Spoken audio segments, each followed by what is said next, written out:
Om Namo Gurudev Namo.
Have you ever shit yourself in Tesco? Like, do you think it's more acceptable to shit yourself in Tesco Express or the big Tesco? Hey, I tell you what, bet you'd rather shit yourself in any Tesco than a Marks and Spark. No more drop a fart in there, never mind a full-on shit in your knickers. Well, I say knickers, don't really wear any mitt, no. I like to feel free, you know what, one with the air between my legs. I've worn them since. I was doing a little shop, putting bits and bobs in my basket for my mum. Shopping list makes no sense. Who put the rich tea biscuits next to the washing powder? Fruit and veg scattered through the list, so you have to keep going back to the start. Her shopping lists have been the reason for a lot of emotional turmoil over the years. But this particular day, my trouble with Tesco, my fucking fear, pure hatred for the place, began. I was lingering on the bread aisle, admiring the long, crispy French sticks. I was sweating. My chest is going tight. I can't feel my legs. Oh, my mouth's got as dry as a nun's cunt. Oh, what's happening to me? That doesn't smell like bread. People are looking at me. I look to the floor. And a shit. Right in the middle of the fucking bread aisle. I'm really sorry. I'm just having a bit of an upset tummy. Excuse me, mate. Probably better get the Warburtons, it's wrapped up.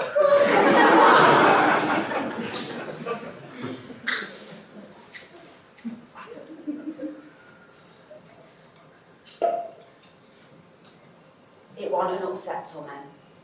It was me illness. Well, part of me illness. Another part of me.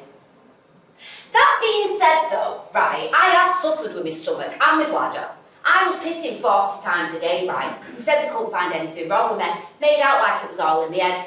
I've learned over the years, when you have a mental illness, anything that's like physically wrong with you, they always bring it back to that. It's your mental illness. It's all in your head. Elvis died on the shitter, didn't he? Weren't all in his head, was it?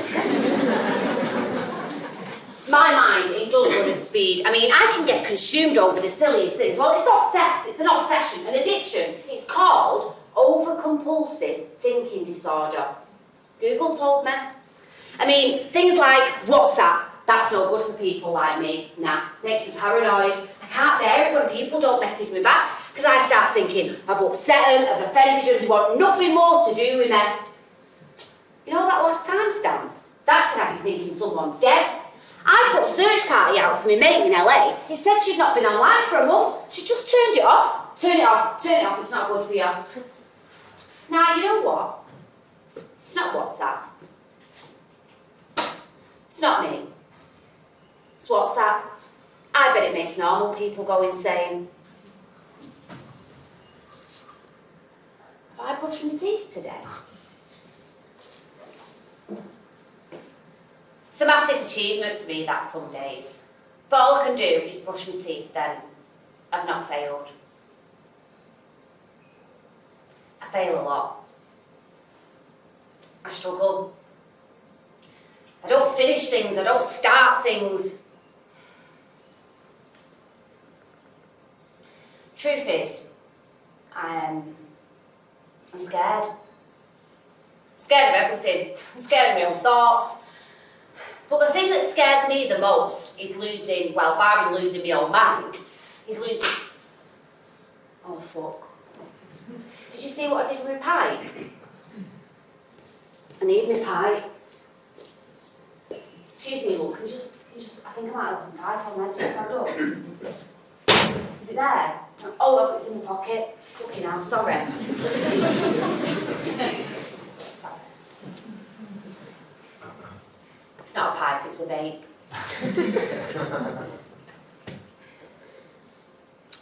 I was actually mentally unwell before it became fashionable to be, you know, online, where everyone acts on. Where everyone acts on about being seen and neurodivergent. I've got more mental health problems than I do qualifications. Yeah. Well, you try and make a joke of it, don't you? It's not funny, really. It's hard sometimes. Most of the time. All the fucking time. You see, the thing is, right, my illness, it's not a straightforward one. It's not 1 minute you're up, the next minute you're down like on the telly. It's not some days you're free. I'm not free. I'm never free. It's chronic. It's incurable. A disease. Do you know, a shrink said that to me once. You have a chronic, incurable disease. You have, I am.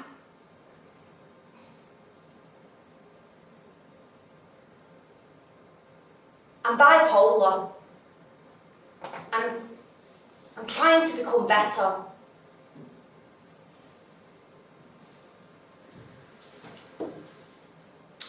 A week before my 15th birthday, I woke up in a resus unit, banging against them metal bars, you know, that go up at the side of the bed. And I seen my mum, and she said to me, Auntie, she's woken up. On many occasions over the last 15 years, I wish I hadn't. If somebody would have asked me why I did it at 15, well, 7 days before I turned 15 to be exact, was it a cry for help? I clearly didn't think I could be helped. I mean, I never thought about killing myself.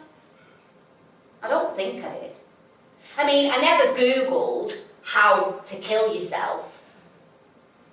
And I never wrote a note. I can't even fucking spell suicide. So yeah, I never wrote one. Not at 15 anyway. I just remember wanting the pain inside me to stop. I'd sit in a wardrobe and I'd bang the back of my head. Like, does this make sense? If I say, banging my head, causing pain, it stopped the pain that was going on inside. It was bright, and then it was dark, and then it was too bright, and then it was too dark, and then it was really, really fucking dark. And that's been my life. And it continues to be. Even when I don't want it to. My life, that is.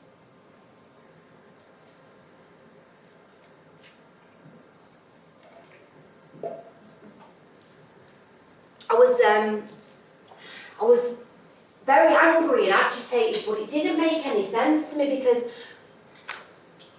I was loved very much by someone. I called him the other half of me.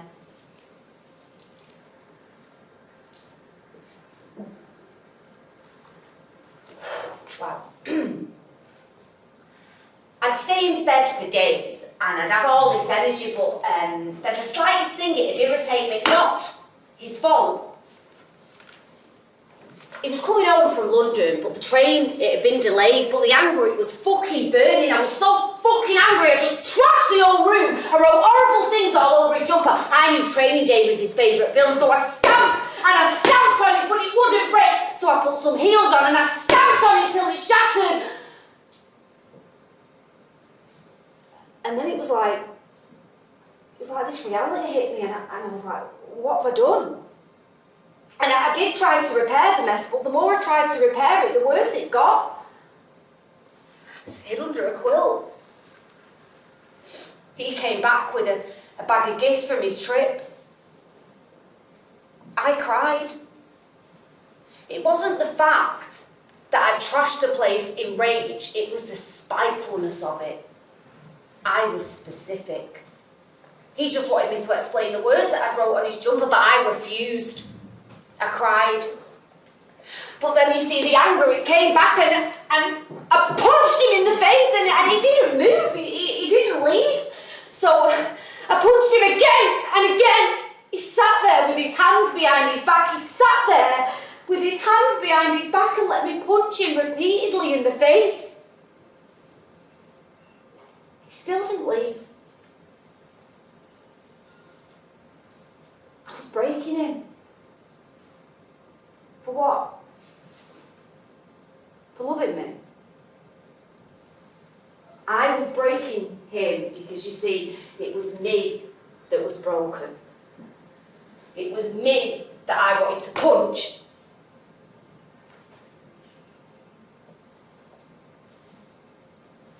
What normal person does that to someone? My mum said to him as he was stood in the kitchen, "Why'd you put up with that?" He shrugged. "She don't mean it. I love her. Just really love her." He told me once, love has nothing to do with happiness. The first signs I have of this illness starting, the tick box bipolar signs, was for how I treated the person I love most in this world. Barring my mum and my son. He wrote me a lot of letters. I've still got them. I want him to know that I did love him. I want him to know that, hand on my heart, he would have been the last person I would have ever hurt intentionally. But was it the bipolar? Or was it me? Who I am? I've felt like this many times in my life. But it was that moment. It will always be that moment that reminds me bipolar equals bad person.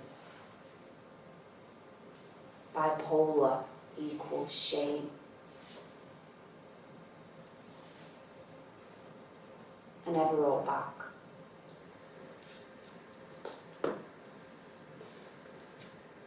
I've always had this terrible fear, no actually, I still do, of people leaving me because, you see, I'm too much, too intense, negative, positive, selfish, demanding. The first person who ever left me was my dad.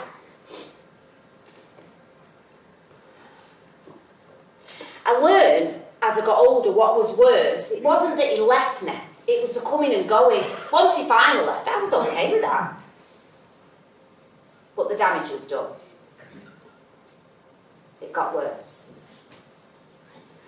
I tried with my dad, I really tried. I went out of my way to keep in touch with him. He only came back when he needed somewhere to stay, but still, I tried for him to want to be a granddad because I thought maybe he'd want to make up, for abandoning me. I asked him, "Why couldn't you love me?" He said he didn't get love from his mum and dad, so he didn't know how to show it, and I felt really sorry for him. Well, that was a lie, wasn't it? You know the other half of me? who really loved me. He left because of him. You took the other half of me away, and that felt like death. You pushed him to do that, didn't you? I said, didn't you, Dad? But you see, he couldn't stay away because he loved me, and even though I really struggled to show it, I loved him more than I ever loved you, Dad. He'd always be at the door in the pouring down rain because he missed me. You never missed me, Dad. We'd always end up him back at the door throwing stones up at the window. You never did that. You didn't follow me home at night even when I shouted, stay away! But still followed to make sure I was safe. You didn't care if I was safe, Dad. But he did. Because he loved me and he wanted to take care of me. But after what you did, what you said to him, he was there one minute, gone the next, just like you. He's nothing like you, Dad. Because you're a coward. Guilt. He was consumed with guilt because of you that I never fucking knew.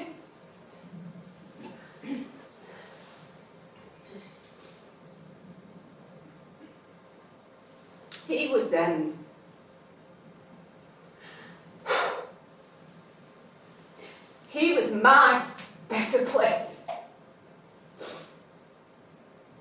He was my support. And you fucking took that.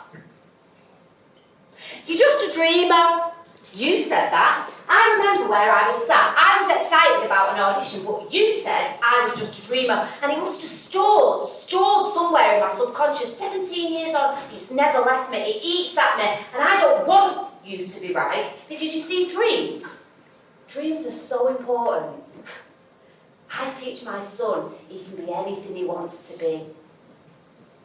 You didn't teach me that. You're just a dreamer. The almost girl. I wanted you to be proud of me. And I resent you for that.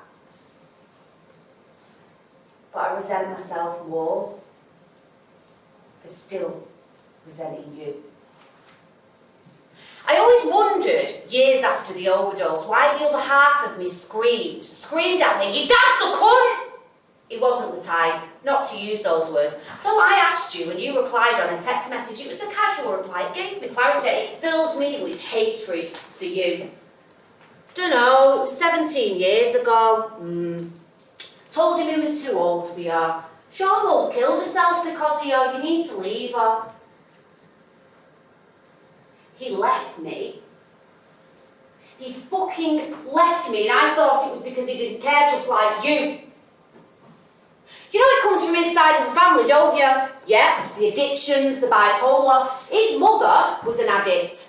Valium. Fell down the stairs and died. I almost died. Still almost always do. I feel like my life is always almost.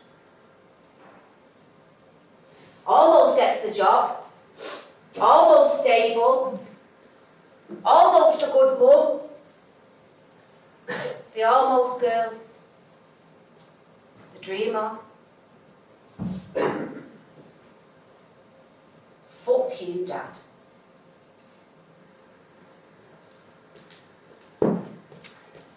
Now, I don't want you to feel completely sorry for me. I mean, I had a man in my life, and he's never give up on me. He's always there for me. From the moment I walked into my first drama class at 7 years old, and he was fucking terrifying. You shit! You with the hair! You never wanted to be them with the hair. I've seen this guy make full-grown men cry. But he taught me a discipline. Not just in my heart, but in myself. No matter how many times I fuck up, he's still there for me. He wasn't just my drama teacher. He was the dad I never had. In fact, he's the definition of what a dad is. He's the type of dad you dream to have. I don't know where I'd be without him. I'd be fucking lost.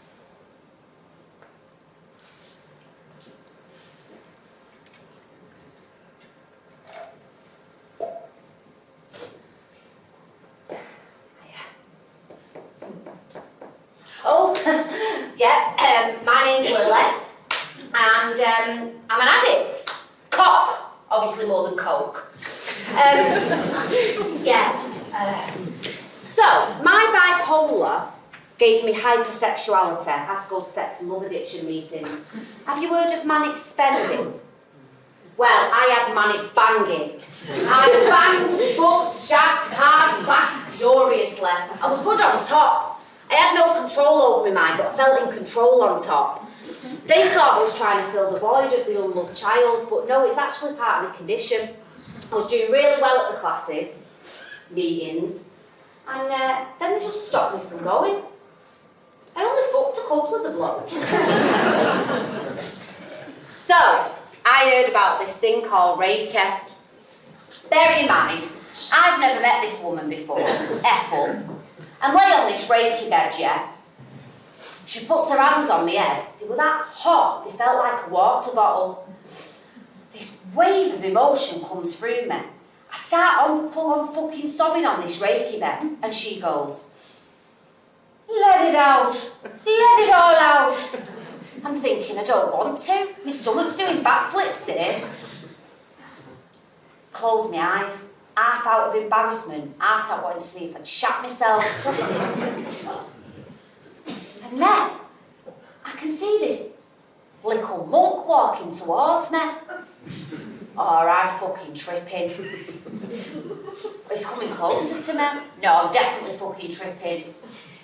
He's handing me something. What's that? Is that a scroll? Eyes pinged open. It's a message. A what? It's a message you need to hear. Well, can it not be sent in a text? I've just seen a book with a scroll. Oh, that's lovely. Lovely? Is she messing? I mean, I'm in a bit of a panic at this point. Close your eyes. Read what it says. No, I don't want to. Look, Ethel. Look, I'm sorry, I don't want to waste your time. I mean, I was on the piss me last night, and, well, I'm a very over-emotional person. That's why I come here, you know, to try and get a... Close your eyes. You're safe. No, thinking, don't feel very fucking safe. I feel like I'm tripping my fucking back out. So I just blurted it out. Ethel, I'm bipolar. It's probably that. No, you're not. No, I am. I mean, I didn't want to argue with her, but I am.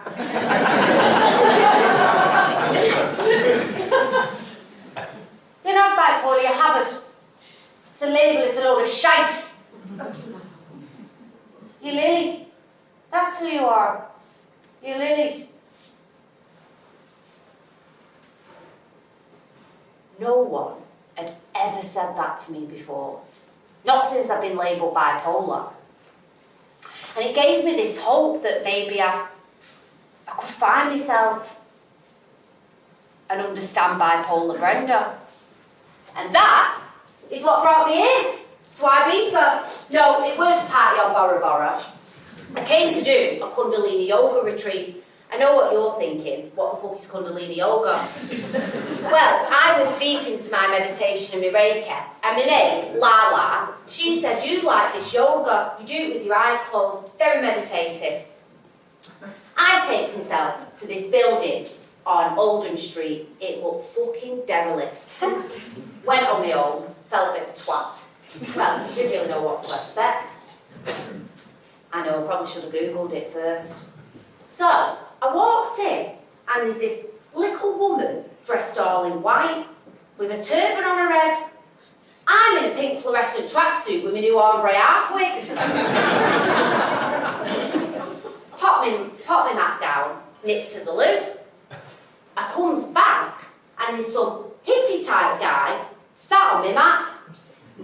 Now, the thing is, right, my mat, it became very precious to me because, well, when I'm struggling in the day, I can just simply take to my mat. Didn't really want somebody else's energy on it. Or manky fucking sweat for that matter. I was polite. Excuse me, mate, you sat on my mat. He looks at me, bows his head. Sat now. What? No, you sat on my mat. He did it again. I thought, is he taking the fucking piss here? I mean, I didn't want to cause a scene. It was only me, the woman in a turban, and this hippie cunt who won't get off the fucking mat. So I said it again, emphasising my mat. Eventually, he moves to another mat. Next thing, the teacher puts this tune on. Her and the hippie are dancing with their eyes closed, all like just dropped 2 E's at a festival. Proper fucking going for it, so I thought, you know, bit of a foot tap, bit of a shoulder shuffle. And then I thought to myself, you know what? Fuck it! She's going, be rhythmical! It's a yogic dance! Your body needs this! Let the energy come out through the top of your head!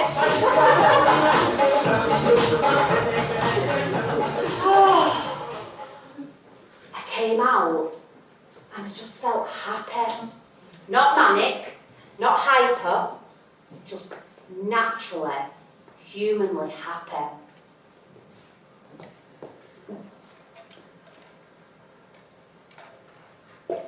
So, my mate Lala, positive fucking Polly, she said to me, I'm going to take you to Ibiza to do a Kundalini yoga retreat. I must have only heard Ibiza. We turns up to the retreat place late. I'm steaming. Well, I was on the Prosecco, me, as soon as my feet touched Terminal 3 at Manchester. 4 a.m, it's fucking bells. And then this chanting started.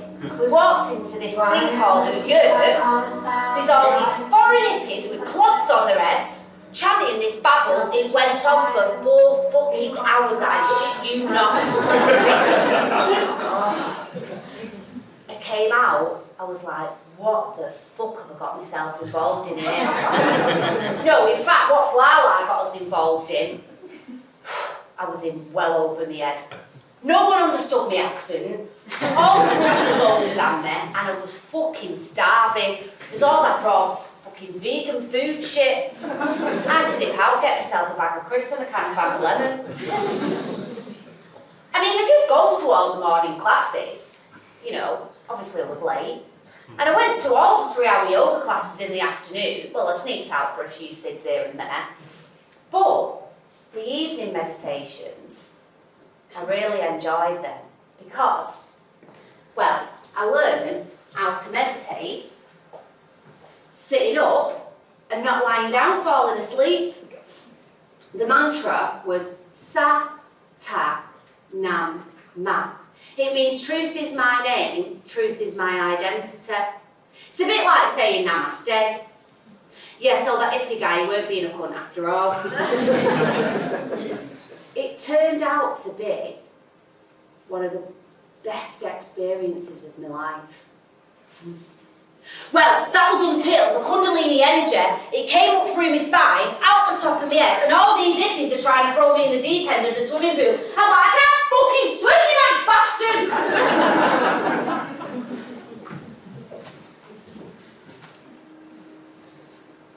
I came home to Blakely. And I felt different. Felt like I wanted a different life. There's a magic energy on this island. Makes your soul feel at home. So I didn't think I'd be coming back now like this. Broken. Now, you know what? I'm not broken.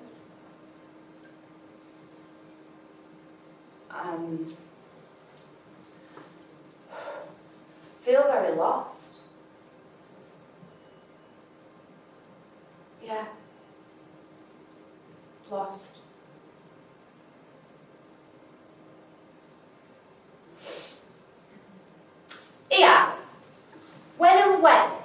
you think is the best time to have a nervous breakdown? I'd just had a bundle of joy, but my heart, it was thumping, feeling everything, too much then nothing at all. Dangerous thoughts are just floating through my mind. This dark cloud hanging over my head, life's crashing down, and the 15-year-old screaming, and I just slammed on and I jumped out my car. I need help! I need help! Will someone help me? There's something wrong with me! I need help!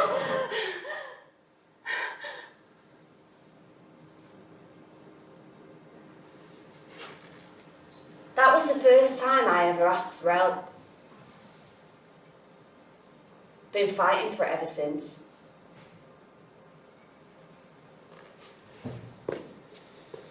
I became a regular face at A&E. When they just start handing you an ECG card on reception, you know your life's getting pretty fucked. First time I went, travelled by ambulance. I was sat on the loo. I'd just done a powerlifting competition. Don't ask, it's just another one of my hobbies. And all of a sudden, my body in there. I can't feel. I'm having an heart attack.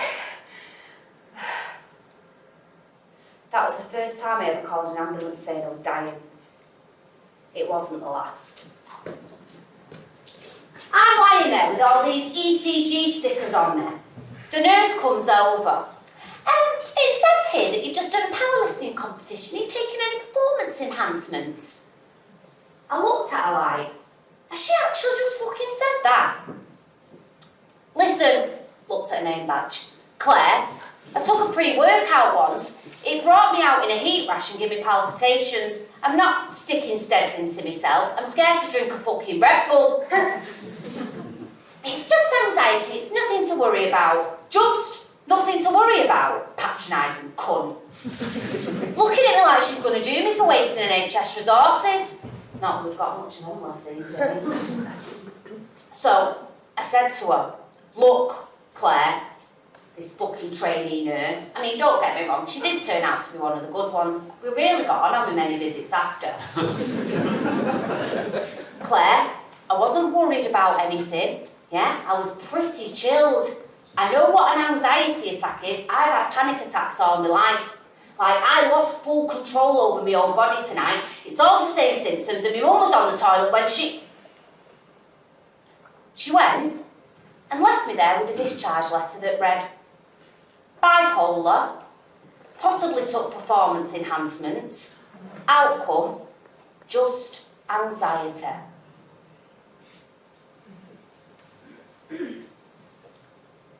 Do you know where I was when I got the worst phone call of my life?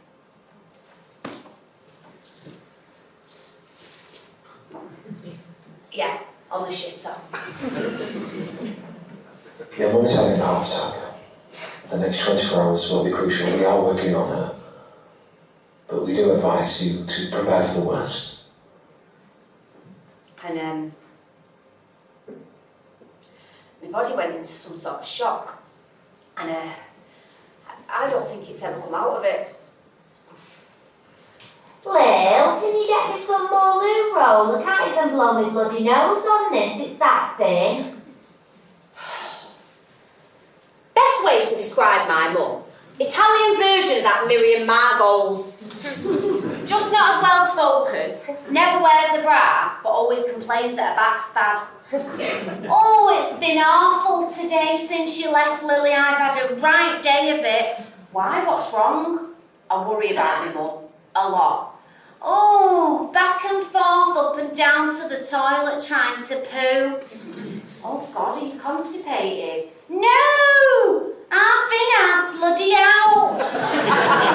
I've missed most of this morning. I'm bargain on. The way it was going, I didn't think I was going to make it to bloody tipping point.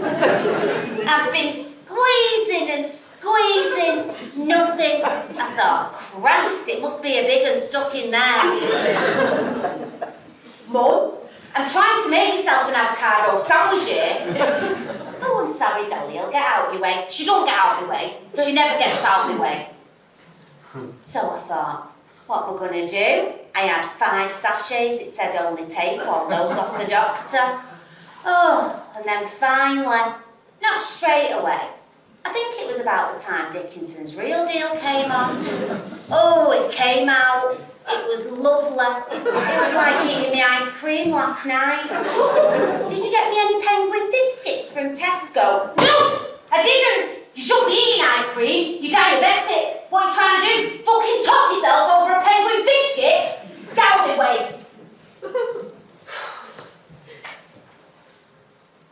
It drives me insane, me mum. But despite her endless shopping lists, plastic bags in plastic bags, food containers, newspapers from 1999, yeah, she's a hoarder. But my beautiful Italian mother, she's loved me unconditionally since the day I was born. They told her she could never have children. I was a miracle baby. She doesn't know how old I am or what day I was born. She lives in her own little world. I think maybe I'm her world. And my son. It's just the three of us. Look after each other, I suppose. She's done everything for me, you know, to make my dreams come true. So I feel ashamed when I don't bathe her legs. Days when I don't talk to her, days when I shout at her like that, days that this illness has taken away from me and my mum. You know when that doctor, when he said, prepare yourself for the worst over the next 24 hours? I've lived my life like that every single day since.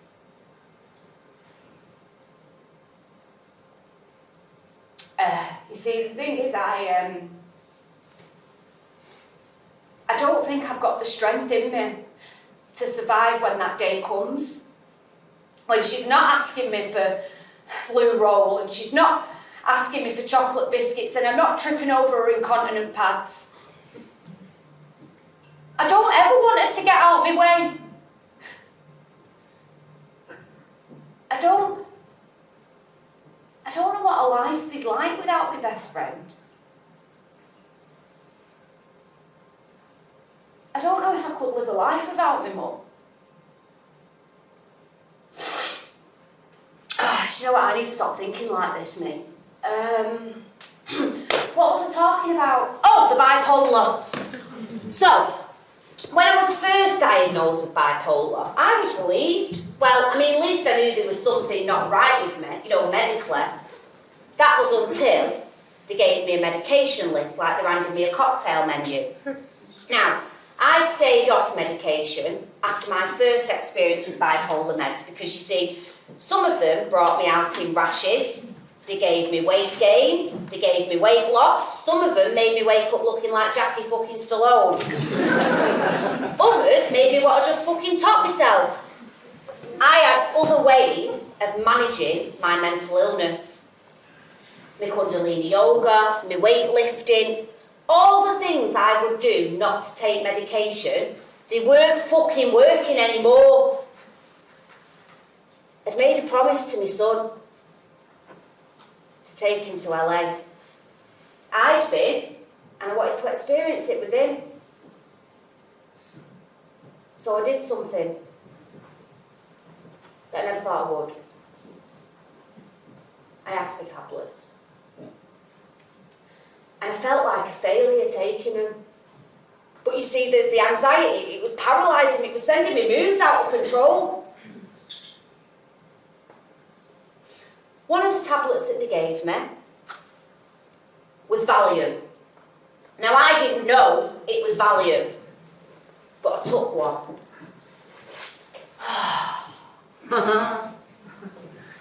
Oh, the months of terror left my body. My mind was clear. 30 minutes later, I took some more. Then I couldn't feel my legs. I thought I'd overdosed, and this time I really didn't mean to. I thought, horse tranquilizer. I managed to panic on Valium. I was rushed in by ambulance. They knew the address. Triage nurses poking me, tell me your date of birth, stop being daft. I can't speak. It's Saturday night, it's rammed.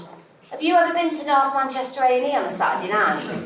Well, it makes an episode of Shameless look like Bridgerton. Sandra shouts my name in a loud Manc accent. You hear her before you see her. Sandra, she's divorced, but she still lives with him. She goes to Slimming World and Weight Watchers. She's got a face like a bulldog chewing a wasp. She does not hide the fact she don't want to be here. Oh, and she uses box hair dye. I can't answer her, and they don't shout your name twice on a Saturday night. I managed the sound. She's dragging me up, telling me to just breathe. Just breathe? I've pissed me knickers, I can't feel my legs. You telling me to breathe ain't gonna help me breathe, is it? I breathe out my fucking arsehole right now, if it'd help. Tubby Sandra's squeezing us both into a side room to give me yet another ECG. Fucking hell, no wonder I can't breathe, it's her. She fucking reeks of garlic. Put my hand over my mouth.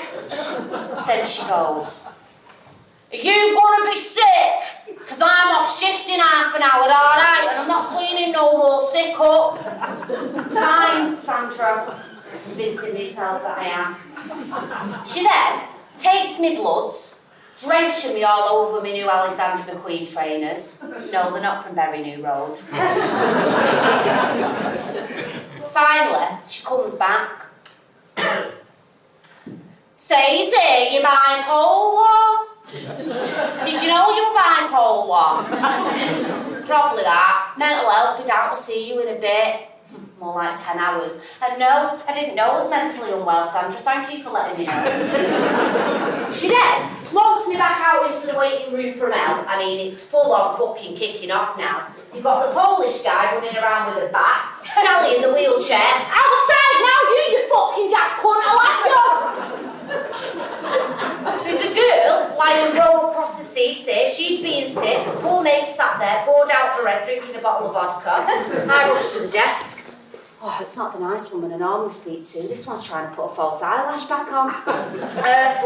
I'm sorry. I've got bipolar and I took too many Valium and it's just 1 minute, love. Don't swipe on him, yeah. Sure that's who Kelly were banging on Tuesday. Stand and wait for her to talk to the other nurse while she swipes away on Tinder. Finally, she looks at me. She's put her eyelash back on. Well, if it's supposed to be on her eyebrow. Take a seat, love. It's always like that in here. Great. You know what? I think I might start leaving a review on TripAdvisor.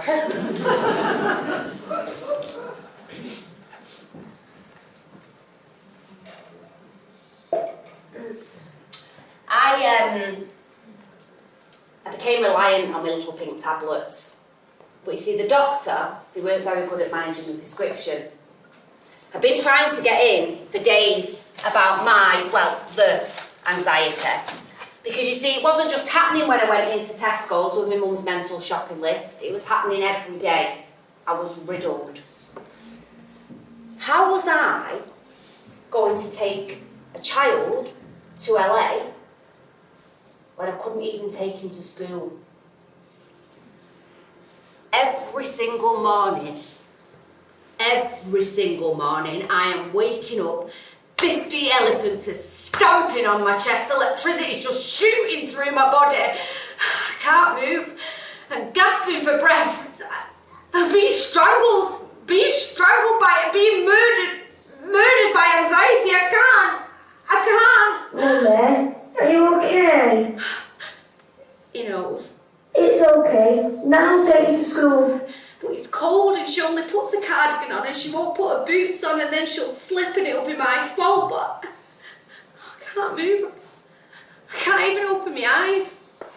I'll reach for the phone. There are no appointments left for today. If it's an emergency, please go to your nearest A&E department. It's not an emergency, is it? Can't go again. It's just anxiety. No, it's not just fucking anxiety. You don't say just tortured, just murdered, just raped. It's raping me. It's invading my body. It's raping me of my life. It's not just fucking anxiety.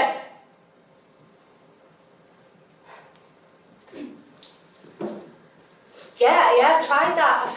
I've tried everything. Yeah, I could go to the gym, but I don't because no, but I need my little pink tablets to get there. You see, I need them to get anywhere. Tap my chest.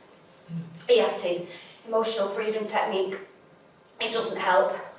Anxiety doesn't want it to help me. Terror fills my body. Put a calm meditation talk on. No, anxiety doesn't want me to listen to a calm meditation talk. Oh, the numbness. Click your fingers and think, now. No, anxiety doesn't want me to click my fingers. Tight chest. Do the figure of 8 breath and close your eyes. No, anxiety doesn't want me to close my eyes. It doesn't want me to breathe. Don't move. If you move, the heart attack will come. No, anxiety wants you to think it's a heart attack. It's a stroke. No, anxiety wants you to think it's a stroke. I'm back in Tesco. Oh, the queue is huge. The sound of the crowds, it's like a football match. Trolleys are banging into each other. They're screeching. Oh, anxiety likes this. More. Man in front of me is taking too long. The woman next to me, she's struggling standing on a stick.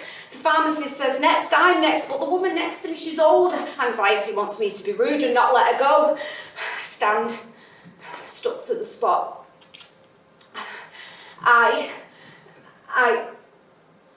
gesture for her to go first. Anxiety isn't happy. The sounds, they get louder. Oh, it's coming. It's coming, but if I shit, I'm just going to have to stand here in my own shit because I really need him. Finally. She's friendly. She smiles. I can't speak, my mouth's too dry. She's staring at me. Just come in to pick my prescription up, please. Even the pharmacist knows me. She checks the system. I hear each click, each fucking tap. She looks at me. I know what's coming. There isn't anything here for you. Have you ordered it? They said they sent it over days ago. I've been in every day. Can you check again, please? She checks again. Nothing. Could I get an emergency supply, please? I'm afraid you've had 2 this month. I can't, sorry. Anxiety likes this. Anxiety's going to bring bipolar Brenda in to team up. But I really need him. You'll be okay till Monday. Bipolar Brenda's it. How do you know? Are you a doctor? In fact, are you even a proper pharmacist? She looks insulted, but I don't give a fuck. I mean, I do, but anxiety doesn't, and bipolar Brenda definitely doesn't. Look, you need to give him me because I'm going to end up pissing and shitting myself. I'll end up in A&E. They'll keep me there for hours, days, because it's setting me bipolar off. They won't do that. Don't you tell me about the mental health system. Just give me an emergency supply and I'll go. She folds her arms, looks at me. Please don't shout at me. I'm going to wear all the shouting. You know what? In fact, get to fuck you, job's worth cunt. I threw me warbies at her and just got off.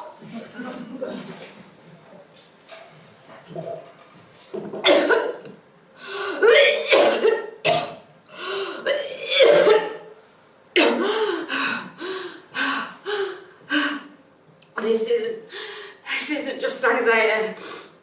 Bipolar Brenda's here. It's okay, Mummy. Ring 111. We will get you your tablets. What about the rescue remedy? I sob as the NHS 111 are having extremely high calls. I can't breathe. Excuse me. Can you help my mummy get her anxiety tablets? She's not really well. They say they'll get somebody to call us back. And we wait by the car for ages. I'm sorry, Mummy. Why is he apologising? Why is my son apologising because the doctor's not giving me my tablets? He's deflated. He holds me. I hold on to him. Bipolar Brenda. Anxiety, Annie. They've won. It's okay, Mummy. We will get help, I promise. I'll get you an Alice in Wonderland blanket. I can't cope, I can't breathe. I can't do this anymore. I can't fucking do this anymore. My son is sad. My son's sad. It's all my fault. My mum's got no tenor lady. I'm back from fucking Tesco. Fuck this shit. Fuck my fucking shitty mountain life. Breathe, Amore. Just breathe. Breathe. Breathe deep, Amore. Just breathe. Breathe.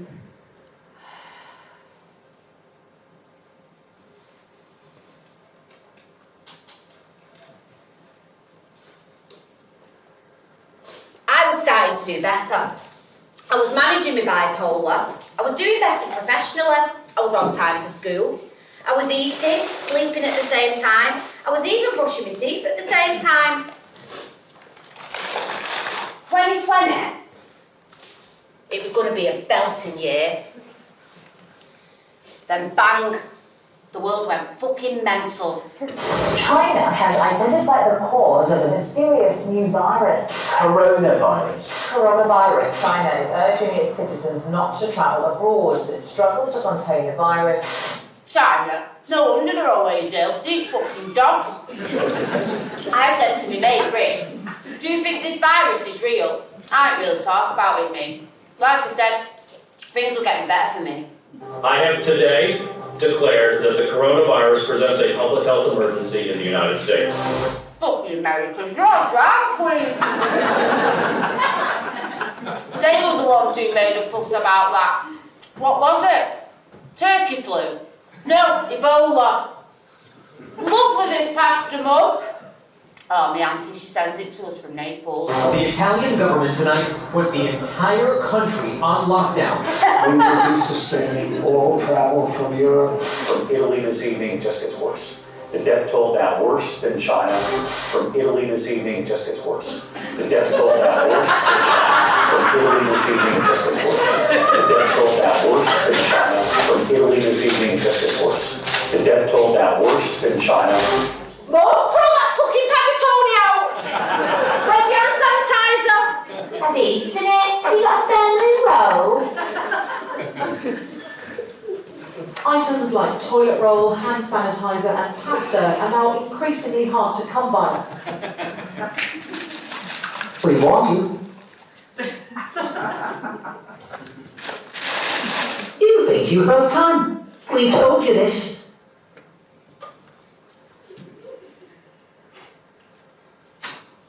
We warned you.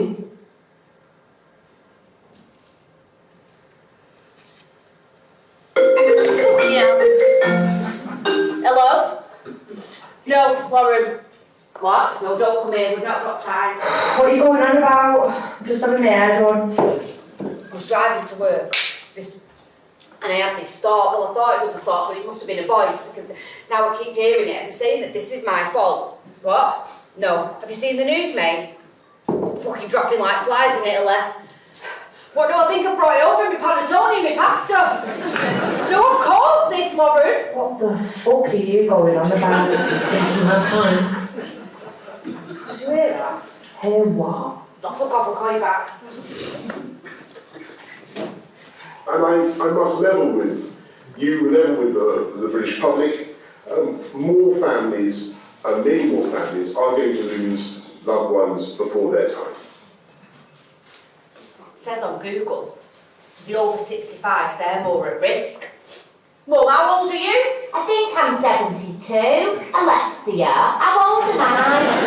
She's taking the piss out of here. Fuck off, I'm reporting you, Alexia. It's Alexa! It's fucking Alexa, I keep telling this, it's Alexa! No, fuck off! Whatever she's over 65, and they said 90% fucking percent of them are going to die, all because of this coronavirus and some that fucking cunt eating bats. I mean, who come up with that? Should be called the Chinese bat virus. I mean, why coronavirus? Well, you're like a fucking shot victim, you are. This is all your fault. Get to fuck, you silly slag. I'll fucking wig you, you daft cunt. Well, report her. Do you think you have You time? you didn't listen. We warned you. You didn't listen. We warned you. You didn't have time. We warned you. You didn't have time. We warned you. You didn't have time. You didn't have time. We warned you.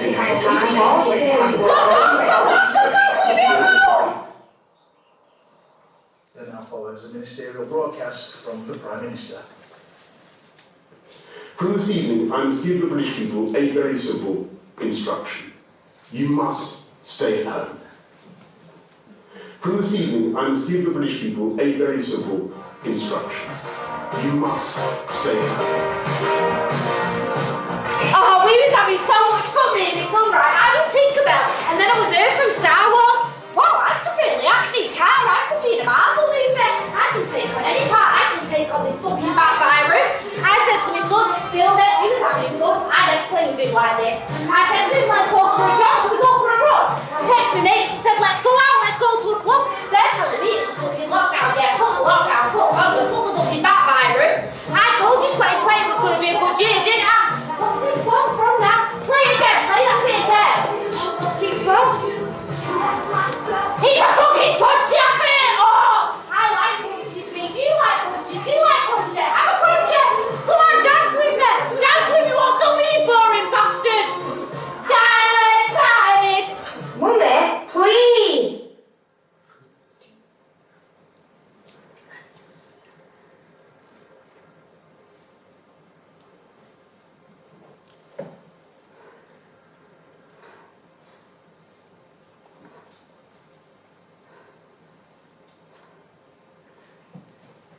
My son didn't like it anymore. He wanted me to stop, he wanted the music to stop, but you see, I couldn't. He don't like crunches anymore. Don't play with his lightsaber. Not no more.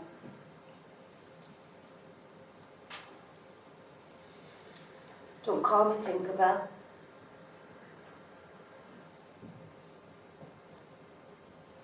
Never no more. Yes, I may. My nana is with me,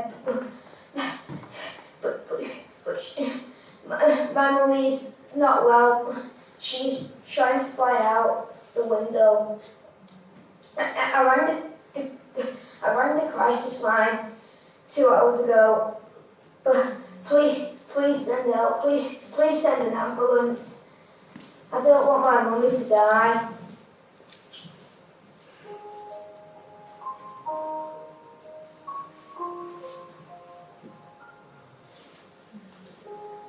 Fucking hell, it's dead in here tonight, innit? Where is everybody? It's only me in the waiting room. Oh, I'm Graham on reception with his pink Carex hand sanitizer. Hi, Graham. I didn't know you could play music at full belt in A&E, but I suppose it's only me and you, Graham. It's safe to say I did Graham's head in. Graham wanted me to sit down, I wanted to stand up. I wanted to talk, Graham didn't. Graham's timid as fuck and well, he had fuck chance of controlling me. It's just a bit of advice for you, but probably don't let a girl roam around North Manchester A&E on her own for 10 hours when she thinks she's caused a world pandemic and try to fly out of a window thinking she's Tinkerbell. I mean, I'm Tinkerbell, Graham! And I'm telling you that pink Carex isn't going to keep you safe. No? Why are you not using the stuff in here? Have you run out already? Fucking hell, it's only day one. Graham moved his chair away nearer to his colleague, not sure if it's a man, woman or fucking cat. My attention is only on you, Graham. I want to talk to you, Graham. And did you know, Graham, there's more damaging chemicals in that than this fucking bat virus, yeah? Well, how do you think they make it pink, Graham? How do you think they make it pink? Well, Graham ignores me, so I decided to go for a walk round North Manchester A&E and sprinkle my Tinkerbell fairy dust as the greatest showman played.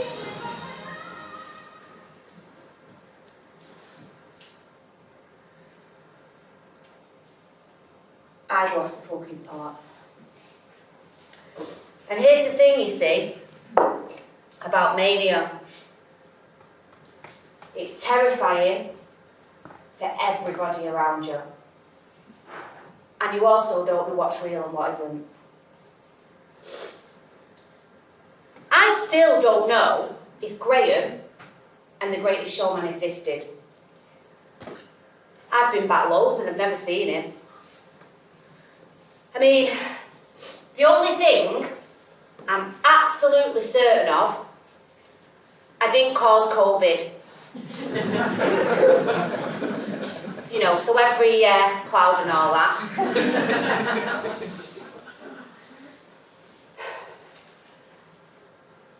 Well, I don't think I did.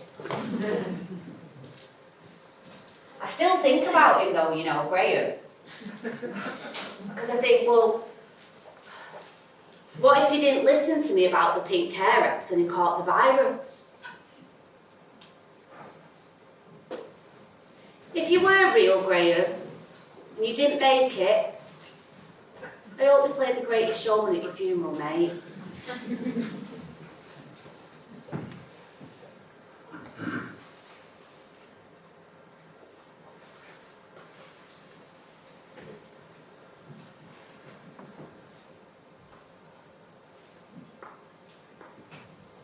As you can see, I live my life between sanity and insanity. But this,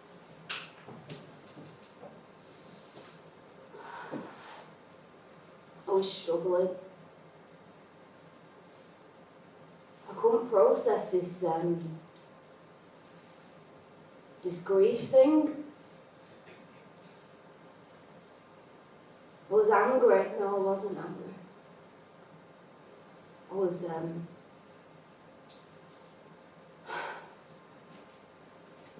numb. The only man that never ever gave up on me, never left me, he was gone.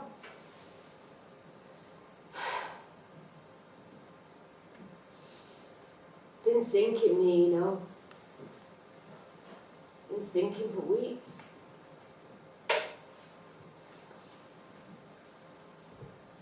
Ethel said to me years ago that I was a lily. I've not been. Not since David died. I went out with my mates. I shouldn't have gone. But I was lonely. I was in pain. Can you not see I'm in pain? They wanted to talk about acting. I don't want to talk about acting. I don't want to fucking act anymore. What's the point? David's gone. So I just got smashed steaming. Relapsed. Been sober 7 months. Almost sober a year. Almost.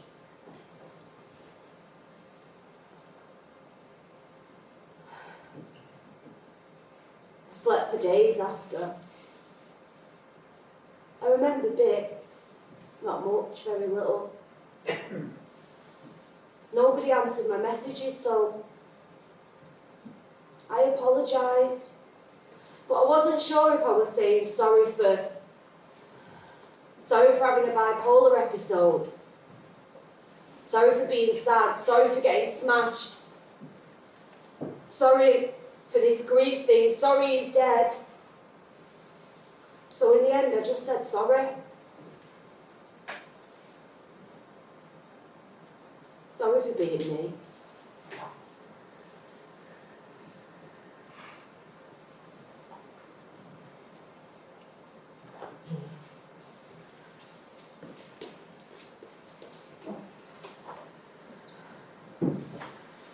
David said to me once, change the way you look at things, the things you look at change. Don't you think they talk a lot about that these days in the mental health system and in the government? It's all you hear. We're going to make a change. We're going to put more staff on those wards. We're going to put more prevention in place so you can become better. Together we can make the world a better place. You know, this talk of change, well, it gives you hope.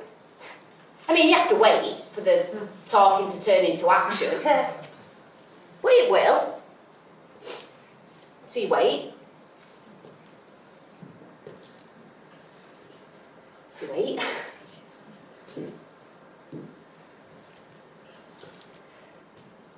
Patience is a virtue.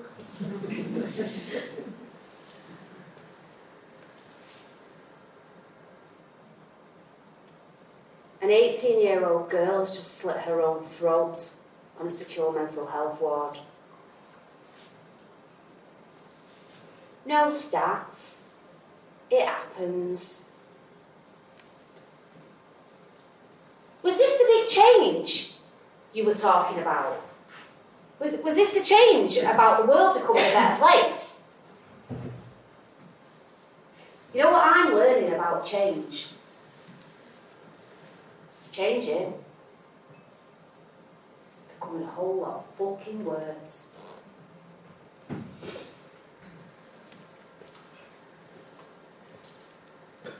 But what are we doing about it, eh? Me and you, as a society. I mean, I'm guilty of it. You walk past someone, hey, you alright, how you doing? You good, yeah? Hurry on with your life. Didn't even let them answer. We answered for them. We sit there, don't we, being those Twitter twats? Hashtag be kind.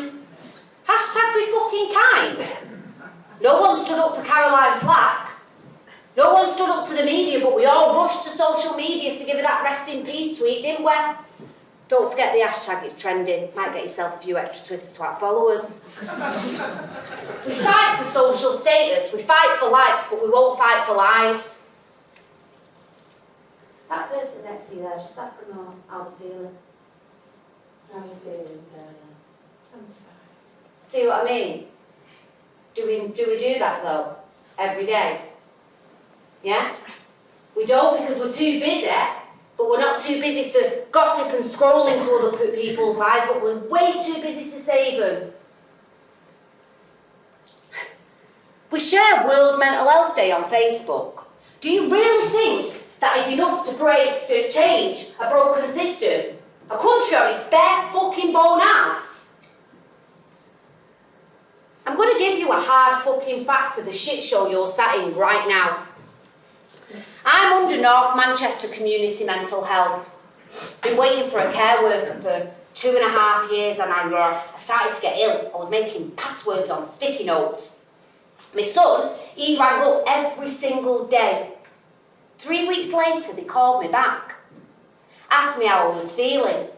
Did I still feel the same? On a scale of 10 to 0, where do you feel you're at? I asked, was 0 dead? She apologised. I'm very sorry, but you're on a waiting list with other 799 people. It's sad about that girl who slit her own throat, innit? But you know, like they said, it happens. No, it's happening again and again, younger and younger. We say the system's failing us, but really, maybe we're failing each other. Do you remember that young boy who was 11 years old, hung himself? Do you remember? What are we doing to prevent that? I said, what are we doing to prevent children as young as 11 years old killing themselves? Yeah, I'm talking to you, and you, all of you. Don't move in your seat. What, are you uncomfortable? So you fucking should be. So we all should be. And will you stop posting hashtag it's okay not to be okay, because it's not. Because that's telling the system it's okay, and then that's children begging crisis lines, not just mine, begging for help.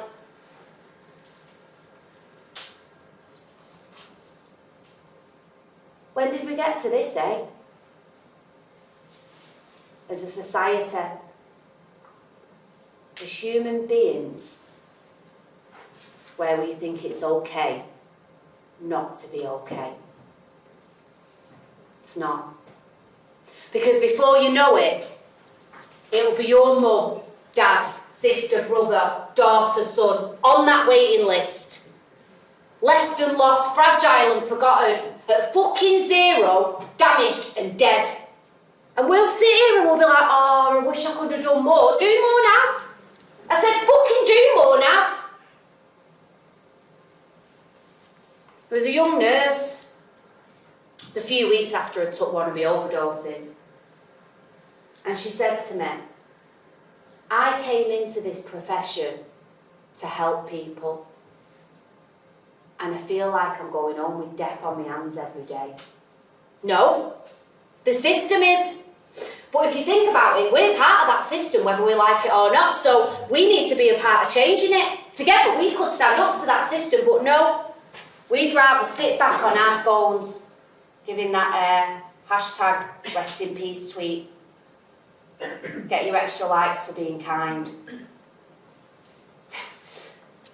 I mean, when you think about it, really, all we're really becoming is nothing but Twitter twat coward cunts. Don't be that cunt. My psychiatrist said to me a couple of weeks ago, will you write a letter to your MP? My one letter isn't going to be enough. I can't fight this on my own anymore. Pick the pen up for the other 799 people that are not strong enough to pick it up for themselves. Be the voice for those people that are not well enough to use their own. We slap the government off, but I don't think we look at what we're doing. I don't know how many people are listening to this. But if 100 people decided tomorrow, I'm going to stand up and not be afraid, you could save one person's life on that waiting list. We're all playing our role in this system. You need to decide what role you're playing. We need to decide what we're going to do about this. Hashtag be kind. Let's see where that keeps getting us, yeah?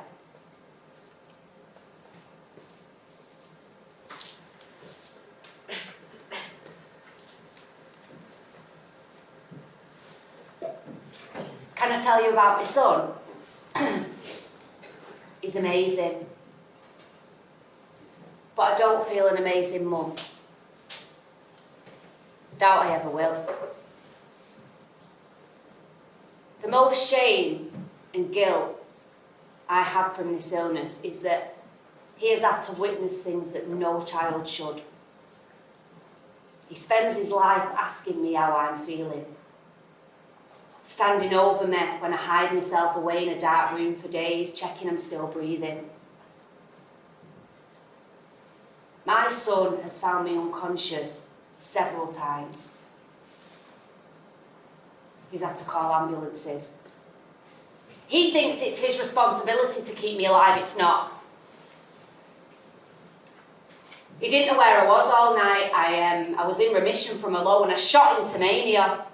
The police, they slammed me against the van. I wasn't resisting them. I just tried to tell them, I need to go to the hospital. I need to call my son. They ignored me. Throw that thing in itself. That thing? What, like I'm not even a human being? I'm a thing. Left me there for 24 hours while my son was at home, crying. I'm ashamed that my son has had to grow up like this because of me. I spend that much time trying to manage my mind and emotions. It took all the time away from him having a proper mum.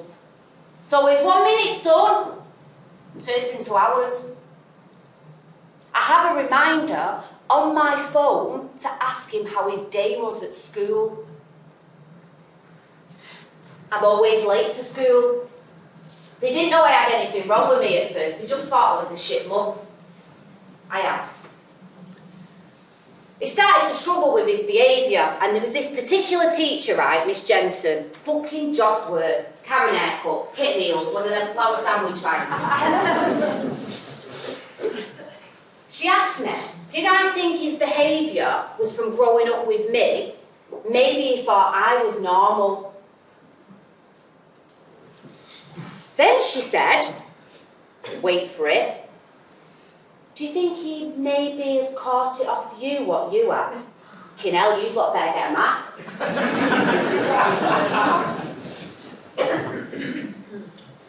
Then there was this other time she told me, your son said that you'd been in the bath for an hour last night crying, but it calms you down. So I was like, well, yeah, it does. She looks at me like I'm a thick twat, and she goes, can't you see that's not normal? I'm trying to be normal. I am trying to be a normal mum. I've made a promise to my son to take him to LA, and I want to keep it.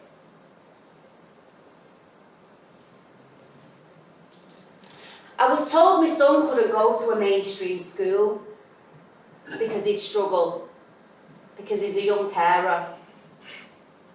And I had to appeal again and again and again.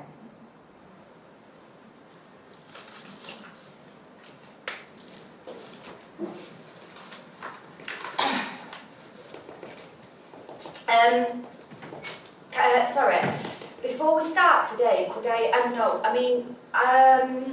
like to, I'm going to speak first. No, can you not interrupt me until I've finished, if you don't mind? So we're here today to talk about my son, and well, I just thought I would repeat some of the things that you constantly are reminding me of, just to save us a bit of time. Your son is disruptive. He runs around school, lashing out, hiding under tables. Teachers can't control him. He has too much pressure on him at home. Living with an elderly grandmother and a mother who has a serious mental health unstable condition. He has no structure. In education, he's below average. His writing is unreadable. Your son is a troubled child. Have you ever heard that quote? You know, the one about judging a fish on its ability to climb a tree, or the one about judging an elephant on its ability to fly? Yeah? That comment you made about my son struggling, that confirmed my doubt that you only want what's best for him. Because, well, I mean, if that's how you encourage so-called troubled children, maybe you're in the wrong job.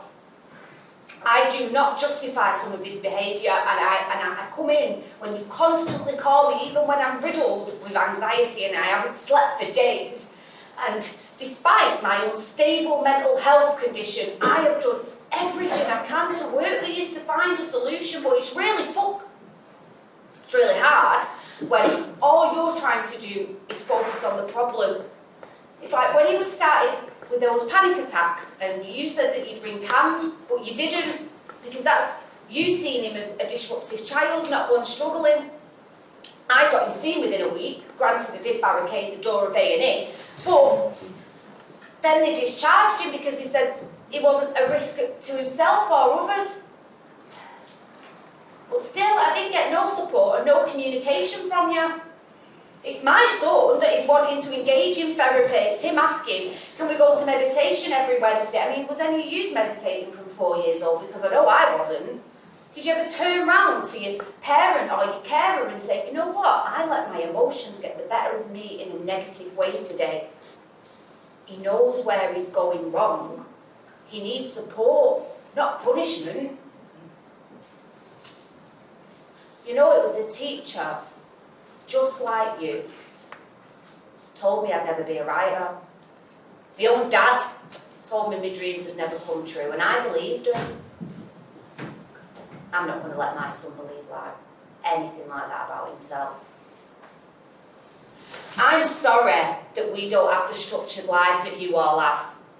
I'm going to be completely honest, I felt so uncomfortable coming in here today because you've all got degrees. I don't have no qualifications. I left school at 15. I've been struggling every single day of my life, but it's not stopped me following my dreams, and it's not going to stop my son.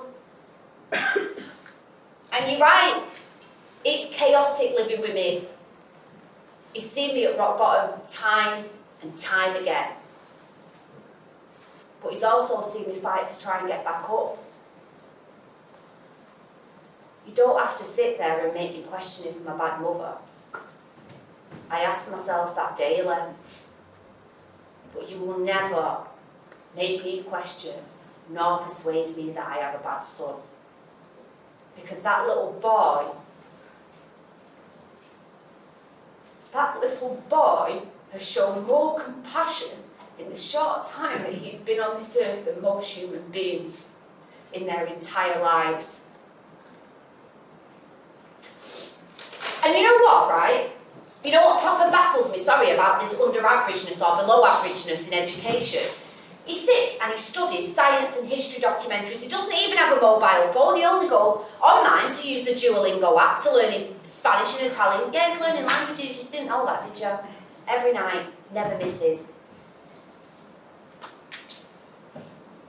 He knows more what's going on in this world than most of us in this room because he pays attention. But you know, it's all about the writing being readable, isn't it? They have to fit in the boxes of what the school says they should be, how the schools say they should learn. I think you struggle to understand my son because he thinks and acts differently to what you've been taught on teacher training courses. Don't fit in a little box, does it? Maybe, and this is just an idea, you could choose to engage with children who think and act a little differently.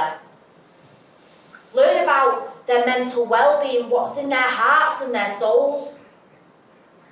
How about, instead of judging them on who they are by their writing being readable, listen to the voice behind the scribble on the page.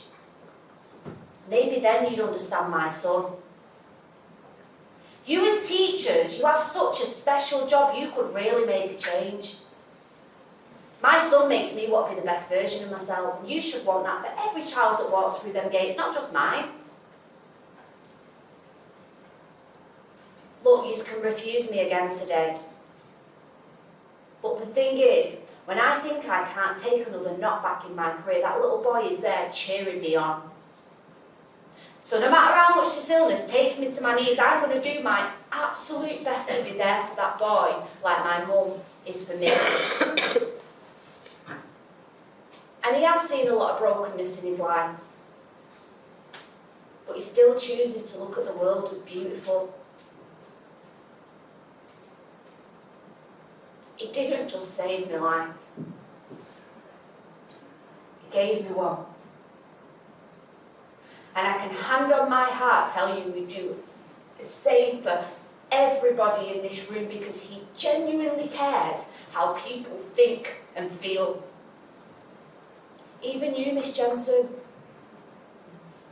Now do tell me something about my son and his life that I don't already know and give me a solid reason to why he doesn't deserve a place at that school. He's been at that school 3 months now. We get postcards, start of the week. I'm getting emails now telling me how much of a joy he is to teach. Hey, remember that job's worth teacher? On the last day of school, my son, he gave her the book, The Alchemist, and I thought, well, you know what, be the bigger person. So I said, I know we've not always seen eye to eye, but thank you. She goes, no, thank you. I'm looking at her confused. She then goes on to tell me that when she first met me, she didn't know whether I was going to attack her or what I was going to do. I mean, I can't really argue with that because I can come across like that even with people alike, and she's made my life hell at times. She then said that she never had confidence in approaching people or how to speak to them, and I'd given that. I thought, she's taking the fucking piss, and I would nothing more than to choke this bitch out. But then she turned to me son and she said, I'm so sorry, I said, that you'd struggle. Your mum's struggle has taught me that it's her fight to become better. And you She looked right at him and said, "You have made me want to become better for the next little boy and girl that walks through those gates." So my son, like I said, he's an amazing little boy.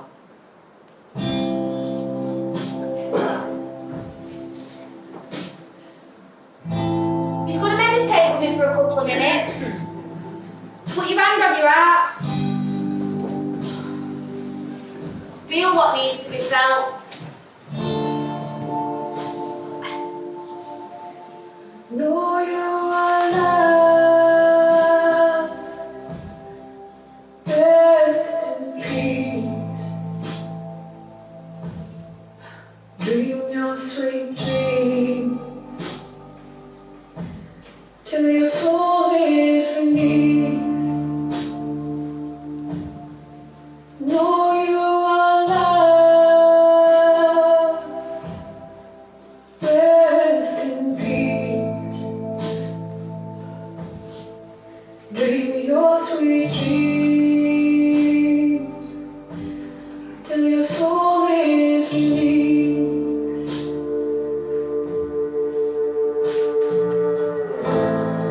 Beloved child, my heart is yours. Beloved child, go out and open doors with your love, with your faith, with your compassion.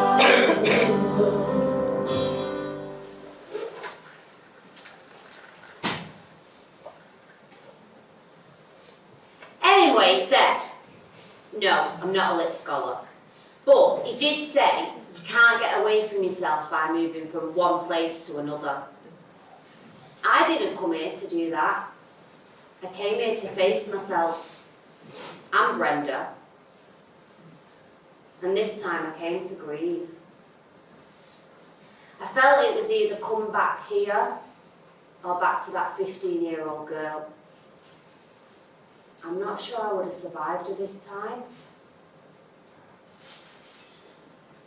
You know, they say grief is love with nowhere to go.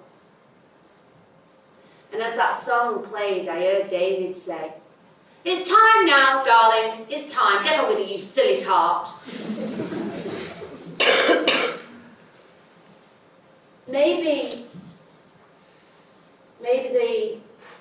the love I didn't know what to do with since he passed, I should put it into what he taught me to do from being 7 years old. I should put that love into my art, into the art he brought out in me. I've spent all my time here with these amazing Italian and Spanish women. We came for the same reasons, to face our pain, to light our souls back up. We've danced, laughed, cried. We held one another's hearts.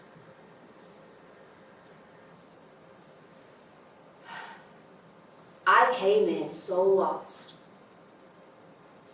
People have left my life that I never thought would.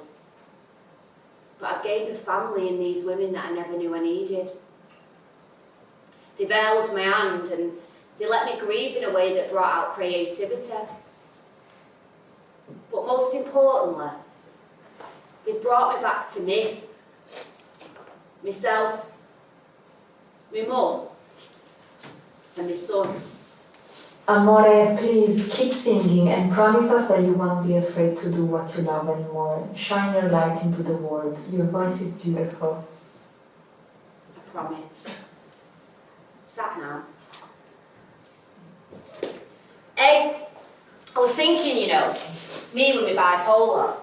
I'm 20% more likely to kill myself. Now, I'm not the best at maths, but that doesn't mean I'm 80% more likely to live. There's a reason why I've never finished any of these suicide notes. And as silly as it sounds, it isn't because because I can't spell it. They gave me a purpose. They put a pen in my hand and they made me write a story, a continued story of life not ending. Because you know what? I've still got a lot more to say. I'm Nicole. I mean, I'm not going to say I've got it all figured out. My illness has hurt a lot of people over the years. It's almost taken my life. But, as cliche as this sounds, I do think to move forward, you do have to look back. Maybe not on an eco-friendly loo in the middle of Ibiza if it's not your thing. But look back not so much at the regrets, but the adversity that we do overcome. Because together, I really think we can. Oh, fucking hell, I forgot to tell you. You know me and my son? 1 minute, let me just roll my mat up. Yeah, so me and my son, we did go to LA, and when he was on the plane, he said to me, Mummy, we've got magic inside of us. He's right about that. Well, I hope you all enjoyed yourself on the Bipolar Express going off the rails with me. It weren't really a story with a beginning, middle and end, was it? But, like I said, I'm not a lit scholar. Also, that's not what life's like, being me and Brenda. But, it was my story. It was my truth. I'm not going to be afraid to be who I am anymore. All sides of me. I'm going to shine my light through the dark. You lot should do the same. Oh, and you know what as well? Dance like a fucking twat. And don't let the fucking people think you're mad. Because like what's his face said, all the best people are our kid. I'm not afraid.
Last night, I just want to say a few words, if that's alright. I know you all need to get off phone. I don't know if some people know the story, some people don't. You've just seen it for yourselves. But it's just to clear one thing up, by the way, I didn't get bad from sex and love addiction years. Well, this has been an incredible journey, and I could stand here, you know, practicing a BAFTA speech and all that. I'm not going to do that. There's just a few people that I do really want to thank that have been very important people that have never give up on me. Obviously he's up there. And yeah.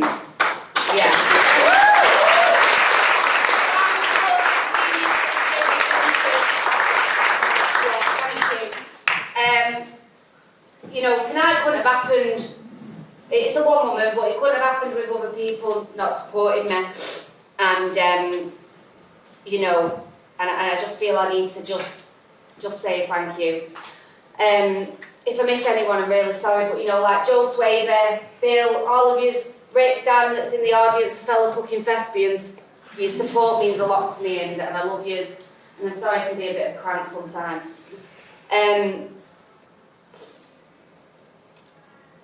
Tom, I know you don't like being lighted out, but very Man's supported me since I was 14 years old, and he's never, ever, no matter how much I do his head in, give up on me. And he's supported me to tell this story right from the moment I said I was going to do it. Everybody at LA Productions that have thought, oh my God, she's a bit mad, but actually we'll help her. Mr. P, who's up there somewhere, there he is, gets so many voice notes off me. My best friend, Lauren, who's over there, with her fabulous blonde hair. And, you know, and Nick for doing me Reiki, and I could thank everybody, but there's one person tonight that I really need to shine a light on.